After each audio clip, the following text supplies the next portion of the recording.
You already know what Red Dead Redemption is, so I can skip most of the Wikipedia intro this time around. Wild West GTA, made by Rockstar in 2010, and all that jazz. You're also probably aware that this game was very positively received on its launch. It's currently sitting at an incredible 95 on Metacritic. So you know what the game is, and you know it's good. So you might be asking yourself why I even made this video. Well, if you're anything like me, you were probably very excited when you received confirmation that Red Dead Redemption 2 was finally coming to PC, and wanted to play through the first one again in anticipation. Yes, this is not my first rodeo. I played through Red Dead Redemption back at launch, but don't have too much recollection of it, besides the fact that I liked it quite a bit. After a fresh run of the campaign of the game once more, I finally feel ready to talk about my thoughts and how the game holds up almost 1 decade later.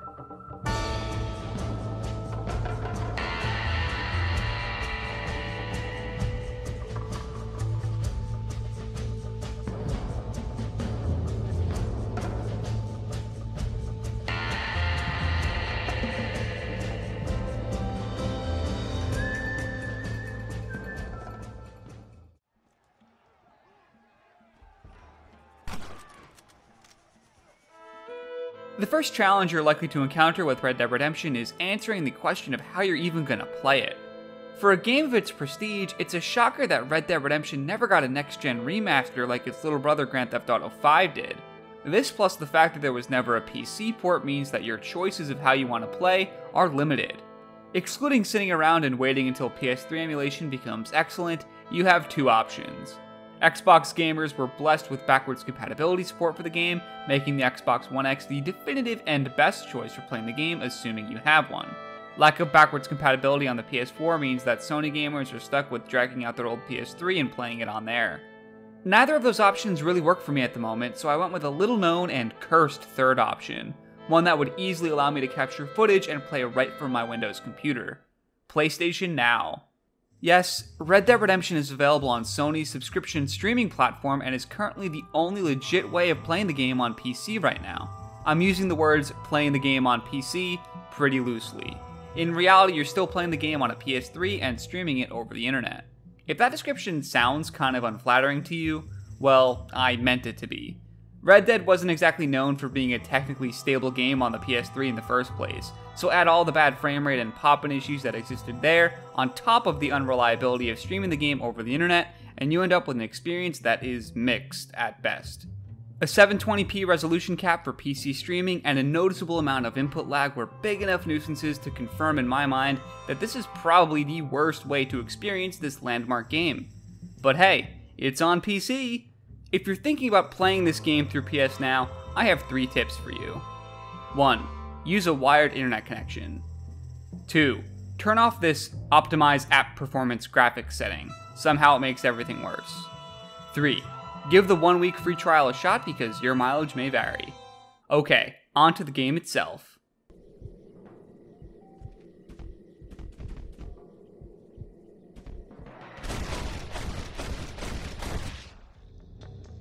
John Marston is a man desperately trying to escape his past. His youth was spent riding in a gang until eventually the gang left him for dead on a mission gone south. Now, years later, he's attempting to live a normal and honest life, but his former crimes haven't gone away. The federal government is offering amnesty to Marston and his family in exchange for hunting down members of the old gang. And just like that, John is back in the game. You're set loose in the game's open world to take on missions as you see fit. But first you'll have some beginner missions to get you introduced to the world and characters. The first 2 hours of Red Dead really set the tone for the adventure you have in store. You step onto a train and ride across the West, listening to the passengers share their thoughts on the then modern issues plaguing them, all to the backdrop of you getting a sneak peek into some of the game's more beautiful landscapes.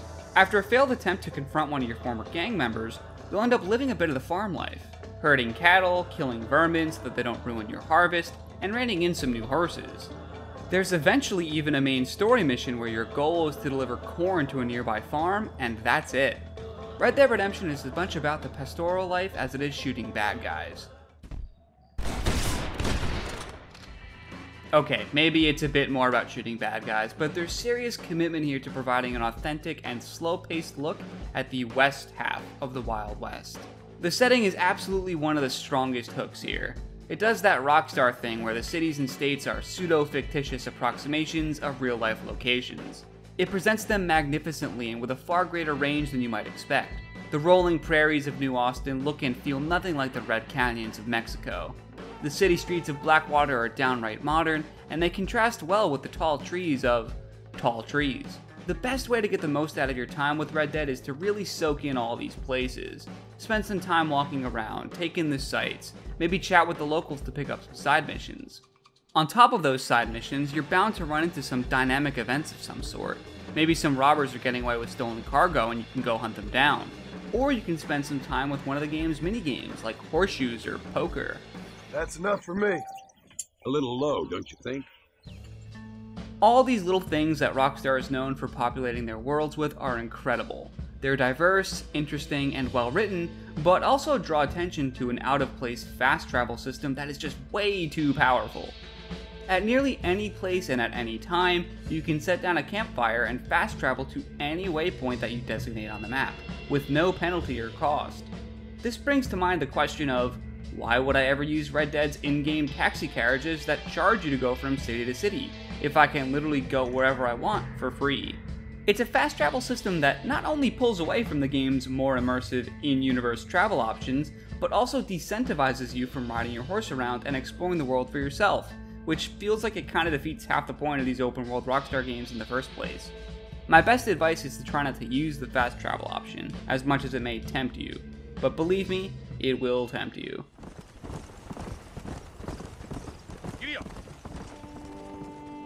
What I didn't remember when coming back to Red Dead was just quite how dynamic and responsive this game was to your actions. You can acquire an in-game newspaper that faithfully chronicles your actions that changes depending on which missions you've done when picking it up. Lots of main and side characters have extra lines of dialogue written for when you interact with them in unconventional ways too. If you point a gun at a friendly character during a mission, they're probably going to stop what they're saying and tell you to get the gun out of their face before easing their way back into whatever conversation they were having before. Same goes for if you accidentally bump into one of those NPCs. The game's reactivity also codifies itself into two separate mechanics, fame and honor. Fame is a linear meter that increases the more activities you do. As you become more and more famous, people start recognizing you, which triggers some of those more ambient world challenges I brought up before.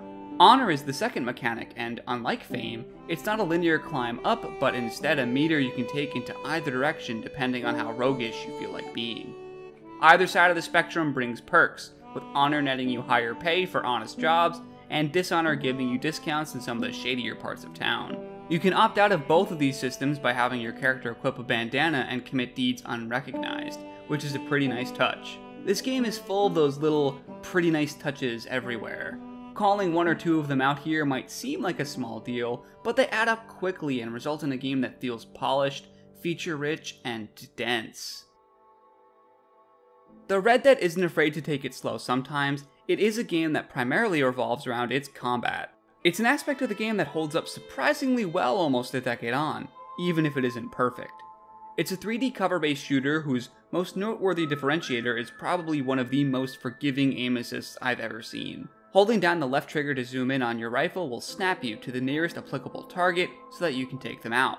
Couple that with some incredible gunshot sound effects and it feels really punchy taking guys out. When it works, it feels good.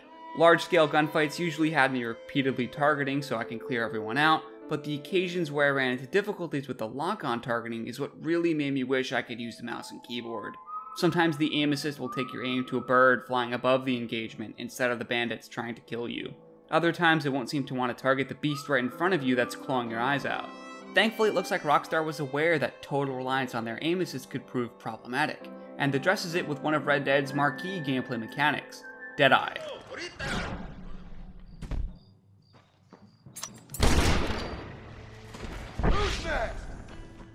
With the click of a button you can slow down time and mark parts of your opponents to eat a bullet a few seconds later.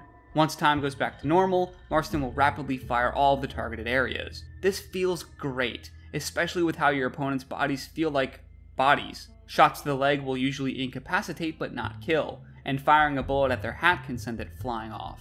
Overall, combat is a big win. Small gripes with the aim assist aside, there's enough wheat for its chaff, and the only real downer is that Marston kinda controls like an elephant. Trying to get him to turn around or move in a certain direction sometimes feels like you're only suggesting that he go there. I even tested it out directly on a PS3 to make sure I wasn't conflating my control issues with PS Now, and I can confirm that Marston controlling like a tank will be present regardless of how you play the game. What will keep you playing until you hit the credits is Red Dead Redemption's excellent story. The tragedy of John Marston is brought to life with all of the things that Rockstar does so well. It populates this story with interesting characters, awesome set pieces, and some of the best voice acting in the industry. Well, ain't that a damn shame? I was starting to enjoy myself. John Marston's quest to live a simple life with his family is one that'll pull on your heart multiple times throughout the campaign. And to top it all off, Red Dead Redemption sticks the landing so freaking hard by going out with one of the strongest endings in the entirety of the medium. Such a strong emphasis on story and how well executed that story is highlights something that I feel every time I play a Rockstar game.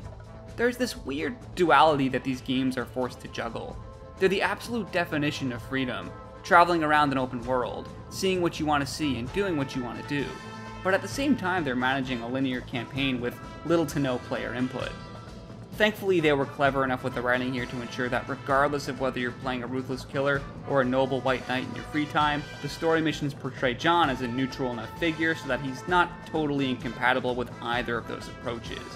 But I really don't feel the same about the gameplay side of this open world / story focused dynamic. When you start a mission in Red Dead, you are without a doubt on rails. Every single action that you take is prescribed for you. Which ladder you should climb to get to the roof, which road you should take to get to the destination, all of this is marked out on your minimap. Even the nearby enemy's exact location are visible to you at all times on said map. And unfortunately, I don't think there's enough in-game directions to justify turning off the map entirely and playing that way.